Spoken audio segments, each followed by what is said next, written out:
Go. Hiya, today I'm going to show you the basics of strength training. First of all, we're going to look at a squat.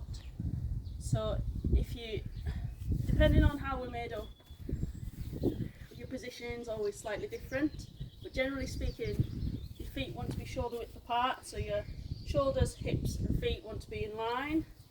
Then either keep your hands together and you want to keep your chest up, bend at the knees and hinge at the hip. If you've got tight hips like mine, you want to move your feet slightly wider, then shoulder width apart and drop down. Your aim is that you want to be parallel, so if I do it from the side, you want to be parallel, chest needs to be up and get as low as you can. You don't want to go too low in that your knees cave in and that your bum goes under at the bottom. You want to keep it nice and steady. And once you've got that sorted, you can then add weight to it. So you can either do it, this is a goblet squat where you've either got a kettlebell or a weight, and you just bring that weight to it to make it more challenging, and show you that from the front as well. Thank you! Go. And now I'm going to show you how to do the basics of a deadlift. So a deadlift is basically relying on a hip hinge. So your hips hinge over, your leg stays straight at this point in time, your back stays straight, and then you reach to the floor. So if you've got that with a weight,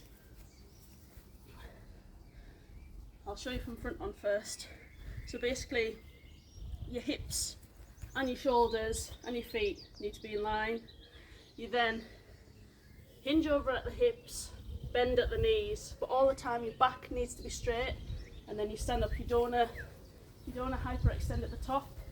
So you don't want to be doing that because that'll really hurt your back as you go heavier with weight.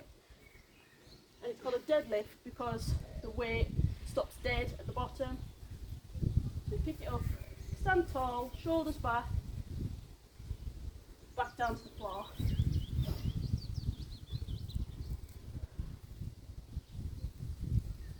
Like that. Give it a go and let me know how you come on. Go. So now I'm going to show you a variation of the deadlift, and that's the RDL, the Romanian deadlift. So all that means is it's a similar motion, so you're still hinging at the hips, but you start at the top. So if you've got a weight, that's easy to show you. Stand with your shoulders back, feet and hips in line with your shoulders, and then you're going to hinge backwards. So hinge at the hips, shoulders stay back, but you don't bend your knees. So that weight comes to about calf height if you can get there. Calf height, shin height. I like to call these, the easiest way to learn these is butt in and butt out. So your butt goes out as you go down, and then your butt goes in. But again, you don't want to overextend at the top. Down, up.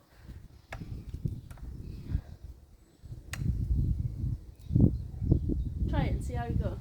Go. So a really good exercise for a bit of conditioning and strength at the same time, kind of a bit of a full body thing, is the kettlebell swing. So there's a few variations of the kettlebell swing.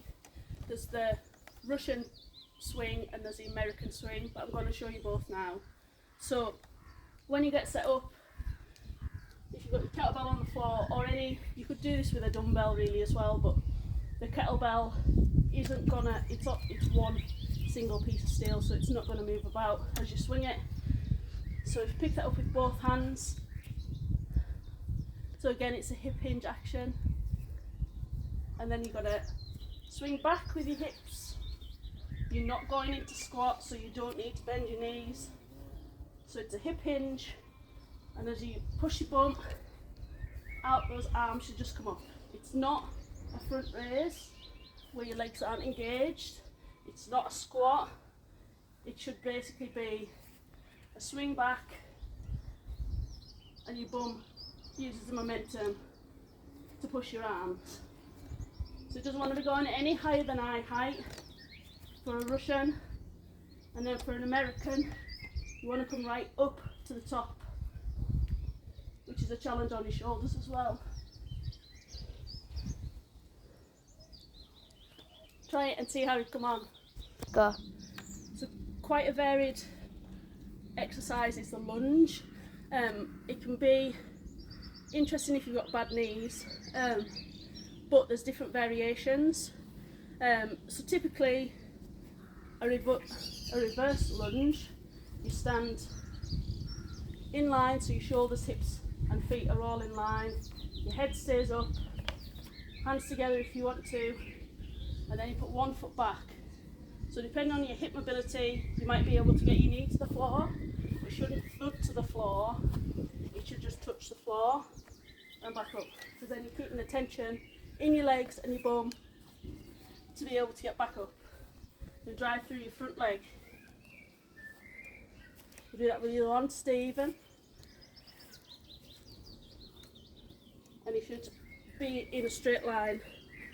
So if I do those this way, there's lots of different variations.